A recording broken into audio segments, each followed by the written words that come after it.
자, 일단 가장 큰 줄기라고 볼 수 있는 건 마지막 금리 인상에 대한 부분일 텐데요. 그 불확실성이 남아있는 일주일입니다. FOMC 회의를 일주일 정도 앞두고 원래 시장은 수급이 크게 들어오지 못할 가능성이 높았는데 그 가운데 은행권 이슈가 터졌죠. 자, 은행권 이슈 속에서 어제 미국 시장은 추가적으로 더 하락을 했고 우리나라도 장 초반에는 하락했는데 일단 은행권의 문제가 터졌다라는 건 어떻게 보면 시장에 지금의 당장의 입장에서 금리 인상의 관점으로 바라봤을 때는 호재가 될 가능성이 높죠. 왜냐?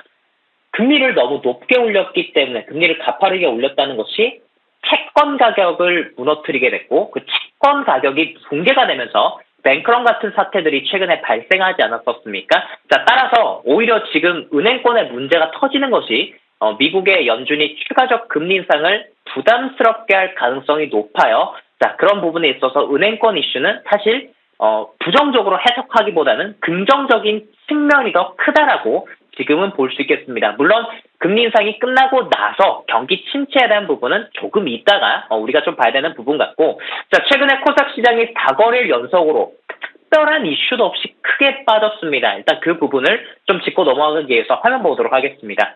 자, 코스닥 종합 주가 지수와 밑에 이 선 하나를 제가 표시를 더 해놨죠.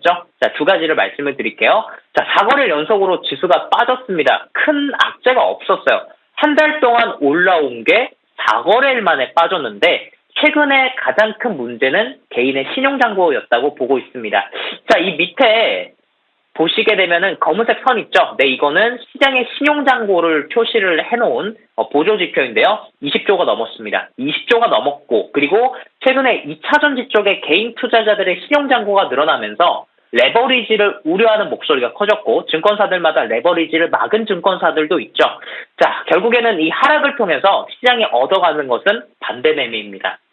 자, 개인 투자자분들 중에서 지금 최근 시장이 막 좋았을 때 물론 시장이 좋았을 때는 레버리지 효과가 커지게 되지만 이렇게 지수가 어떤 이유에서든 조정이 나오게 되면 또 우리 손실이 커지지 않습니까? 계좌 관리를 정말 잘 하셔야 돼요. 자, 이번 조정의 핵심은 결국에는 신용 반대 매매가 얼만큼 나왔느냐가 좀 핵심일 것 같고요. 830포인트를 기준으로 지금 지수는 반등을 한 모습입니다. 양봉이 그려졌고 뉴스에 신용 융자 잔고가 많이 줄어들었습니다라는 뉴스가 나오게 되면 반등의 가능성이 커 보입니다. 또한 추가적으로 미국에서 주가가 떨어진다고 한들 우리나라 지수는 이미 하락을 선반영 받았기 때문에 크게 빠지지 않을 가능성이 높고 미국 시장도 현재 나스닥 선물이 올라가고 있기 때문에 우리나라 단기적으로는 저점을 좀 잡았다라고 말씀을 드리고 싶습니다. 네, 그럼 바로 급등주 확인해 보도록 하겠습니다. 먼저 첫 번째 종목입니다. 디스플레이텍 볼 수 있겠는데요. 여기서 지분을 보유하고 있는 한국전기차 충전 서비스에 현대차그룹이 추가 투자를 밝히면서 관련한 종목이 강하고요. 닷새 만에 급반등합니다. 오늘 장중에는 22%대 급등했는데 현재 구간에는 10%대 오름세입니다. 다음은 솔리드 보겠습니다. 업종 내 탑픽으로 역대 가장 저평가됐다는 평도 나오고요. 어닝 서프라이즈 전망에 닷새 만에 반등하고 있고 오늘 두 자릿대 오름세입니다. 다음으로는 모베이스 전자 보겠습니다. 현대차가 이번 1분기 역대 최대 실적을 기록하면서 관련주가 강하고요. 모베이스 전자는 무선 충전기 점유율 45%대 부각에 연이틀 강합니다. 현재 구간에는 6%대 오름세입니다. 이번엔 인광빈 어드바이저로 OCI 보도록 하겠습니다. OCI 관련해서 이제 인적 분할 들어가면 한 달 동안 거래가 정지되기에 미리미리 정리하는 게 좋겠다. 유의하시라 말씀해 주셨는데 추가적으로 이 종목에 대해서 해주실 말씀이 있을까요? 네, 오늘 그 부분을 다시 한 번 더 짚어드리기 위함입니다. 최근에 OCI 주가가 반등이 크게 나왔고 이 주식은 오늘까지 거래가 되게 될 것입니다. 내일부터 거래 정지에 들어가게 되고요. 5월 30일 날 재상장이 됩니다. 그러니까 한 달간 거래가 정지되기 때문에 OCI를 단기적으로 바라보시는 투자자분들 또는 인적 분할을 받고자 하는 마음이 없으신 투자자분들께서는 당연히 이 구간대에서는 정리를 하시는 게 좋을 것 같다고 말씀을 드리고 싶고요. 중장기적 투자를 바라보시는 분들, 중장기적 포지션으로 OCI를 들고 가시는 분들께서는 OCI의 그 분할을 다 완성을 시키는 5월 30일까지 당연히 또 기다리는 포지션이 맞다고 보여집니다. 화면을 좀 보도록 하겠습니다. 자, 최근에 OCI 수급, 한 달치 수급을 보여주는 건데요.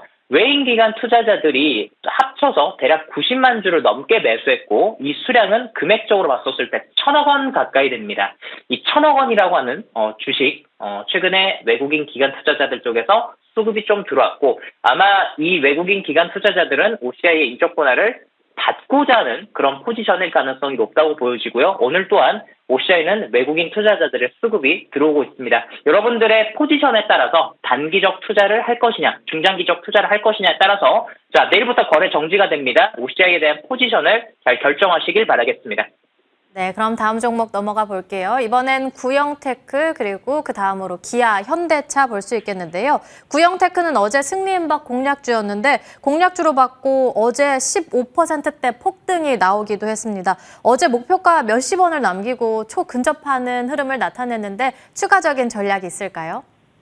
자, 기아차, 현대차 또는 구형테크, 또 KB오토시스, 현대공업과 같은 주식들 참 좋습니다. 자, 근데 일단 구형테크는 이 구간대, 차트 한번 볼게요. 제가 어제 말씀드리고 나서 주가 급등하고 오늘 좀 조정이 나오는데, 자, 오늘 조정이 나오는 것은 큰 의미가 없다고 보여집니다. 현대기아차의 방향성이 더 중요하죠. 현대차가 20만 원을 넘겼고요. 기아차는 오늘 오후에 실적 발표를 할 것 같습니다. 자, 일단 가장 큰 좋은 실적이 나오게 될 텐데 실적 좋은 거는 누구나 다 알고 있어요. 현대차도 결국에는 실적이 좋게 발표해서 20만 원 넘겼죠. 기아차 핵심 9만 원 넘기는 겁니다. 기아차가 9만 원을 넘기게 되면 모든 부품사, KB오토시스, 구형테크, 현대공업과 같은 주식들 다시 한 번 더 주가가 크게 오를 수 있기 때문에 관심 있게 보시길 바라겠고 자동차 부품 주식은 스윙적 관점으로 가지고 가시길 바라겠습니다. 자동차 부품주는 계속해서 스윙적인 관점에서 바라보도록 하겠고요. 마지막으로 오늘의 공략주 받아볼 시간입니다. 어떤 종목일까요? 자, 지금 코스닥이 아침에 마이너스권 들어갔다가 반등 나오죠. 이 반등 나오는 섹터의 핵심은 2차전지입니다. 따라서 지수가 반등할 때 2차전지 쪽을 공략을 하시는 게 좋을 것 같고 애경케미칼을 말씀드리도록 하겠습니다. 자, 애경케미칼 2차전지 관련된 주식이고요. 에코프로가 반등을 해주었죠. 에코프로 아침에 반등하면서 2차전지 쪽 살아납니다. 자, 애경케미칼은 어제 너무 과하게 주가가 급락했기 때문에 이 구간대에서 지수 반등과 함께 같이 올라갈 가능성이 높습니다. 자, 이 주식 제가 방송 전에 14,000원 보합 부근이었는데 지금 방송을 하면서 VI가 들어갔는데요.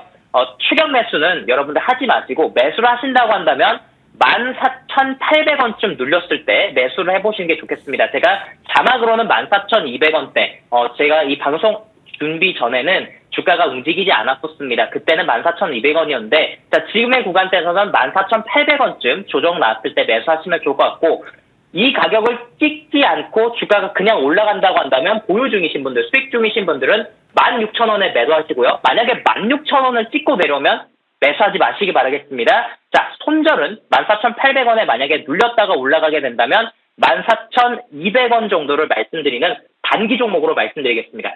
단기 종목으로 애경케미칼 눌림목 공략 기억해 보도록 하겠습니다. 지금까지 주식명가 MTNW 임광빈 어드바이저와 함께했습니다. 오늘 말씀 감사합니다. 네, 고맙습니다.